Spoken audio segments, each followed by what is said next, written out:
இந்த வீடியோவில் lining blouse எப்படி தைக்கிறதுங்கிறத பற்றியும் சிம்பிளாக டிசைன் பண்ணுறதை பற்றியும் தான் பார்க்க போகிறோம். லைனிங் கிளாத்தையும் சாரீ கிளாத்தையும் ஒன்று மேலே ஒன்று வச்சு 1/4 இன்ச் அகலத்துக்கு இந்த மாதிரி தைச்சிக்கிட்டு சின்ன சின்னதாக கட் பண்ணிக்கோங்க. அதுக்கப்புறமே படிமான தையல் போடுங்க. அதை மடித்து இந்த மாதிரி தைத்துக்கங்க.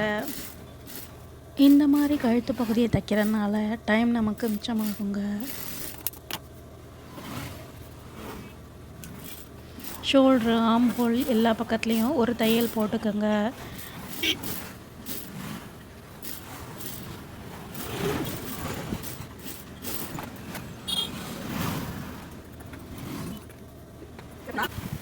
ப்ளவுஸோட கான்ட்ராஸ்ட் கலரில் துணி எடுத்துகிட்டு அதில் 3 இன்ச் அகலத்துக்கு இந்த மாதிரி பீஸை வெட்டிக்கங்க. அதை மடித்து தைச்சிக்கோங்க. அந்த மடித்து அடித்த பீஸை அயன் பண்ணிக்கோங்க. அதை இந்த மாதிரி மடித்து 1/2 இன்ச் அகலத்துக்கு மடித்து தைங்க. இப்படி மடித்து அடிக்கும்போது முடிஞ்ச வரைக்கும் ஒரே அளவு வர மாதிரி தைங்க.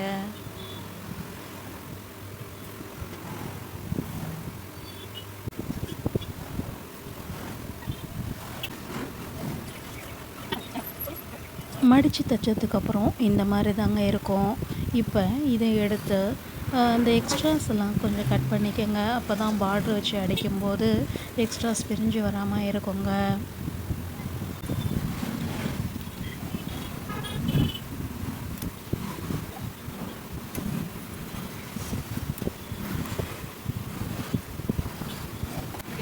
எக்ஸ்ட்ராஸ் எல்லாம் கட் பண்ணதுக்கப்புறமா பார்ட்ரு வச்சு தைக்கணுங்க.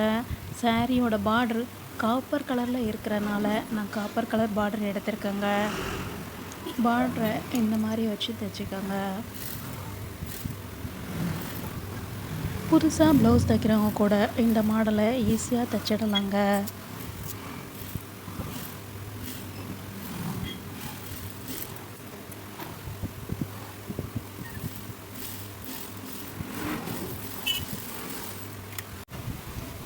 பார்டர் வச்சு அடித்ததுக்கப்புறமா ப்ளவுஸோட பின் பக்கத்தை இந்த மாதிரி பீஸ் கொடுத்து திருப்பி அடிச்சுக்கோங்க.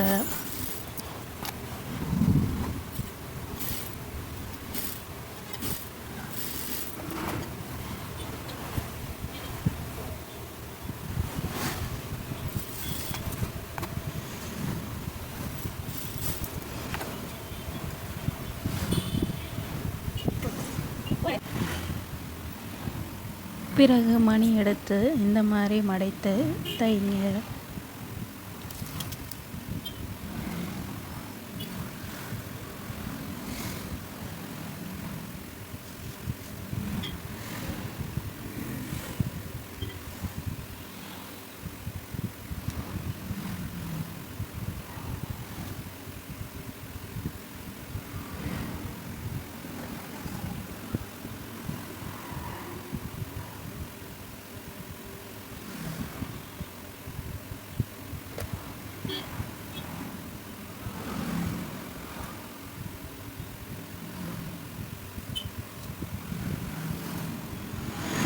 நெக்ஸ்ட் வீடியோவில் இதே ப்ளவுஸோட ஃப்ரண்ட் ஜாயின் பண்ணுறது, கை ஜாயின் பண்ணுறதை பற்றி பார்ப்போங்க.